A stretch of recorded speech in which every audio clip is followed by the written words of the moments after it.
Как една българска компания успява да се задържи на пазара цели 30 години на фона на множеството предизвикателства пред бизнеса и все по-нарастващия внос? Отговорите сега от Злати Паприков, основател на компания за интериорни врати и мебели. Здравейте! Добре дошъл! Искам с вас обаче да започнем отзад напред. Как една българска компания успява да се задържи на българския пазар в условията на толкова много предизвикателства, особено може би в последното десетилетие, много агресивен внос, поскъпващи материали, икономически притеснения имахме в един период от време? Всъщност, да. След повече от 30 години сме на пазара.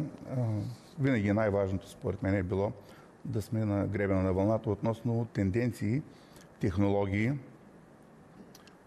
качествено оборудване, с което да можем да отговорим на търсенето, най-вече в индивидуалните поръчки. Там сме основно, където е интериорен дизайн, където имаме присъствие на отделни конкретни решения за домовете.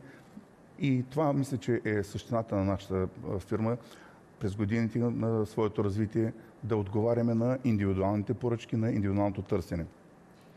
В трусовете, които настъпиха, преминахме през много трусове през годините, имаше и голяма криза 2008 година, 2009, по-скоро могат да ни мотивират, по-скоро могат да ни тласнат в това да търсим нови решения, отколкото само да ни стъписват. Имаше и такива моменти. Но в момента възможностите за работа, възможностите за предлагане на нови тенденции, нови материали са огромни.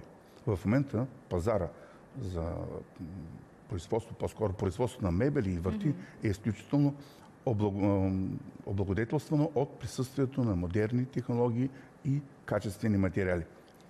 Има и други тенденции за по-ефтин внос, но това са неща, които ще коментираме.